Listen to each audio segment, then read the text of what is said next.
All right, so this is a video to install these Home Depot saddle vents.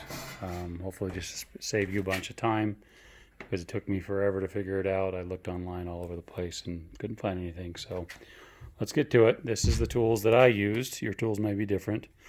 Critical safety because stuff does get sharp. You can cut yourself up. Oh, my little screws.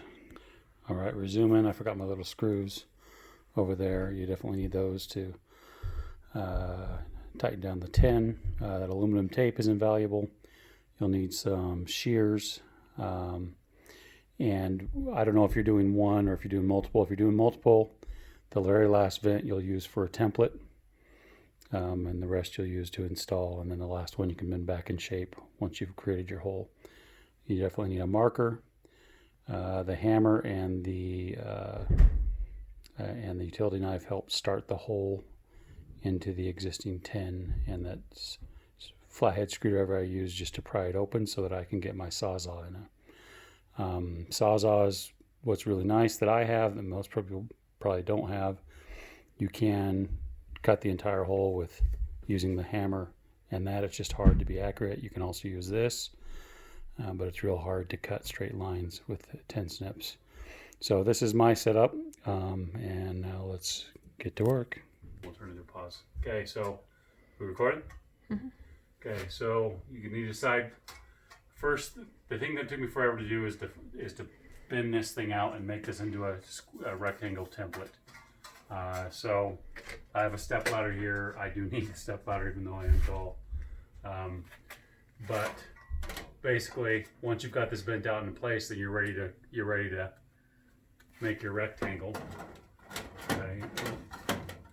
I'm finding that it's pretty merciful. Tin is pretty merciful. So if you don't get it exactly right, there is a little bit of flexibility, especially when you use the aluminum tape to seal everything at the end. You could almost build an entire duct system out of that aluminum tape. Okay, so I use my template there, and that's one of the key things. And also the fact that these welding spots tend to break if you're working on them very hard. So don't be afraid to use your screws and remake your weld points that way if you need to. All right, go ahead and pause. So you'll see this in lots of videos. Lots of people drop their tools and hurt people. To be able to get your cut started. And I'm starting at the very end because I want to be able to maximize the use of my other tool to cut along here. I'll cut this side, then I'll cut this side, then I'll cut towards the middle here. And you have to have the tin snips for this part. This is the seam where the sheet metal comes together and it's super thick. Now that I actually have a Sawzall blade, I can probably Sawzall through that. In fact, I'm going to try to. But normally on all my other cuts before this, I've been using the tin snips. So just kind of get this in line.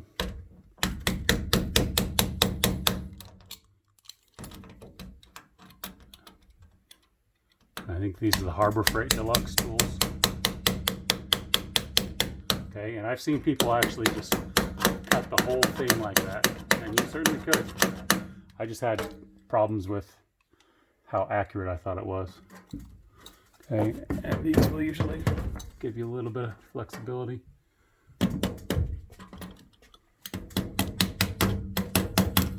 And really, I'm just trying to get this started.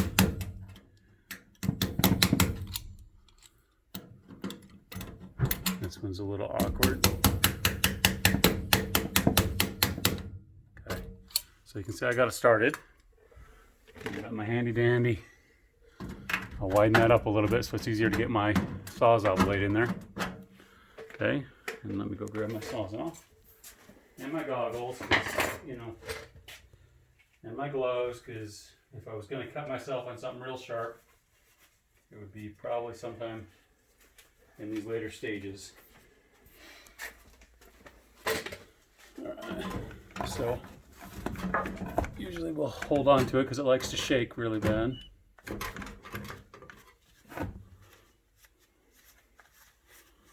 Okay.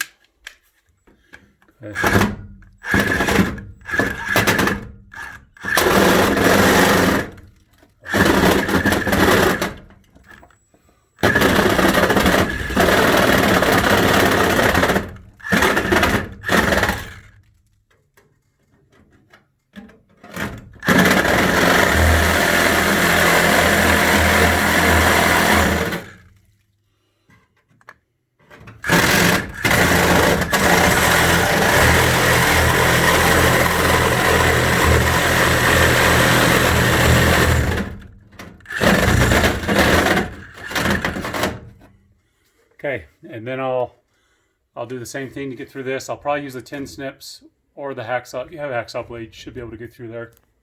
And then I'll peel down one end. Well, I'll resume after that, but I'm going to get this side done and get it started to peel down before we film again. So I actually did do the hacksaw straight through that, and it worked pretty good. But I wouldn't do it unless you have the right kind of blade, an actual metal blade. The tin snips work real good. You just got to clamp down real hard. So, and for this last one, you can pull it down, and you can actually kind of weaken it by bending it back and forth if you need to. It depends on how good of tools you have and how much work you have to do, and how much work you can let the tool do.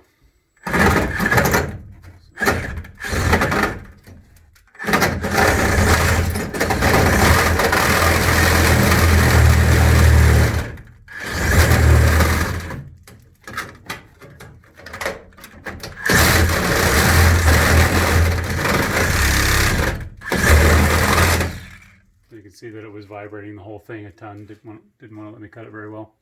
Okay, so the next step really is, the hardest part is you got to make sure you get these wide enough, because it's hard to get your saddle up in there if these are too narrow. So it looks like I've done a pretty good job on this one.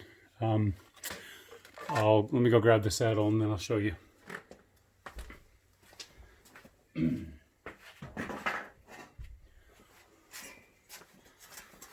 So the idea with these Home Depot saddles, took me a long time to figure out, is these, just consider these kind of excuse me, just consider these kind of fingers. You get the fingers up inside, then you bend the fingers back to kind of hold on to it a little bit. Then you drill in some screws to make it more permanent. Then you reach back in again and you press the fingers, because you will have created a lot more space. Press the fingers all the way down. That's me just being a dork. And then once you've done that, you tape it. That's pretty much it. So here, and if you don't get it wide enough, that's when you start pressing on it a bunch, and that's when you break these welds, and that's when you end up having to repair your saddles, like I did, you know, for like 3 saddles. So I'm a pro because this is saddle number like 5 or 6. So I'm ready to change my profession now. No, just kidding. I'm not. Okay, so I've got all the fingers in. You want to make sure you got it in on all 4 sides, and then just start flattening the fingers around the inside of the duct, and that just kind of holds it. That's your extra set of hands that kind of holds it there for a minute, so you can get your tap screws. Okay, did I do that right?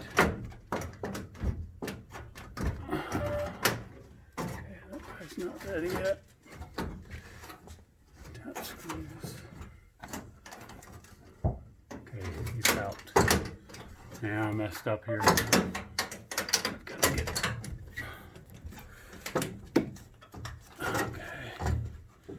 Boom. Okay, so I'm kind of set there. I don't know how this is going to turn out. Oh, I'm sorry. You can see. You can see that this is sitting quite a bit below. My drywall is going to go up here. But you can also see, if you look further down, they put in these little 2x4 chunks. You can turn those sideways and it will raise everything up. It's probably smart. I'll have to do some serious thinking before I put drywall up on how this is going to tie into the actual vent cover. You'll probably want to do the same. So next thing is I'm going to drill in some those. They work really well. I actually started trying to pilot them before with a drill bit before, and they actually work way better if you just let them self-tap. Go grab some, I'll be right back.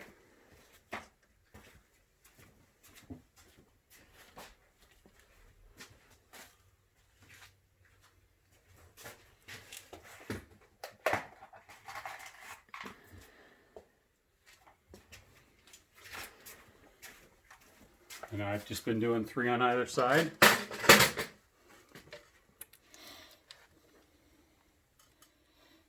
And I guess I didn't list this as one of my tools, did I? Yeah, you're going to need a tool like this. Something to drill these in.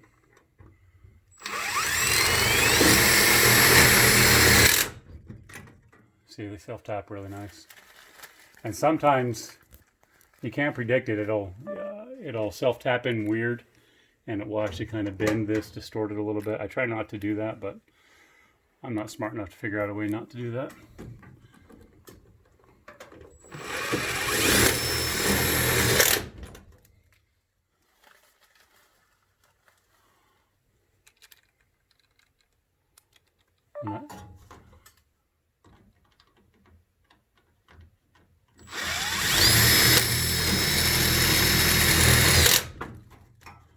Okay.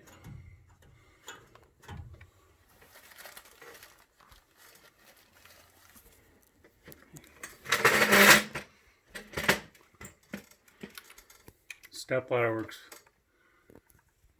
I'm glad to have a step ladder. You can do it with a ladder, but just take a little more time. Oh, and dropping screws takes up time too. Okay. All right. So last thing here is tape. I've got 3 on either side. Then I push down the finger flanges, whatever you want to call them, where I could. Of course, the 3 where they overlap the screws, you can't push them down there. And there is a puncture risk there if you're not careful. Okay, so now this tape is just awesome. It's the strongest stuff ever. It seals amazingly well. I'm really impressed with it. But it's also really expensive, so... but basically I'm going to do this side, then I'm going to do this side, then I'm going to do the 2 sides. And if you don't want to watch the end, I wouldn't blame you. Okay.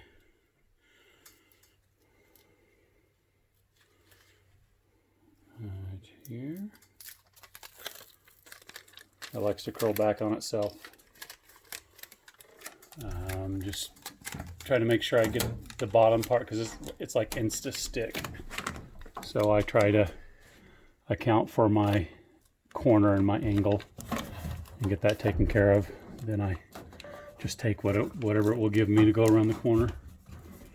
Okay. I'm going to do that same thing on the other side, and then I'll just do 2 long strips along each side. And when I do the 1 strips on the side, I'm just trying to cover any gap that I might have where the screws, want to leak through the... I don't think it matters a whole bunch, but just for the sake of doing a good job, I'll want to cover those screw heads and seal any air from coming out from the cut that I've put into the vent. All right. I guess just another tip with this tape. I found that I like to have it centered, but this stuff is so grippy. So I usually will fold it back just a little bit, kind of place it where I know I want the full sheet. Then I will commit down the side that I have exposed. Then I'll worry about pulling the tape after that fact, because I've kind of got it pinned. And that also makes it so that I minimize how, because this does like to roll back up on itself and it makes you ruin the tape. So now I've got that. I'm on the inside of all my screws. Okay. And then sealing. Like, I literally think, I believe that if I just had messed up and I needed to go do a different puncture in a different place on the 10, I probably could get away with just taping my hole. I don't think I'd be happy with that, but I think if I could get away with it, it's really good stuff. All right, and this is essentially the finished product, so I'll let you guys get back to your fun.